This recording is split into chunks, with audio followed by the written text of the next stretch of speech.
We would like to welcome you to the RAD this afternoon for the installation of a historical marker. This 21st century modern glass building stands here as part of the continuing legacy of the Abellas of Naga City. Many people were reacting, why preserve this rubble or piece of concrete? What story does it tell? On this site, once stood the historic mansion of Don Mariano Abella.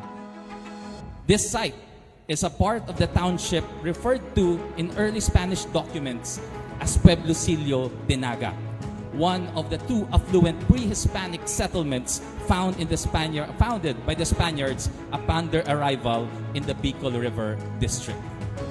It's certain that this place had a very important place, not only in the political life, being Mariano Abella being part of the political sphere of Ambos Camarines, but also in the economic and also the evolution of the city.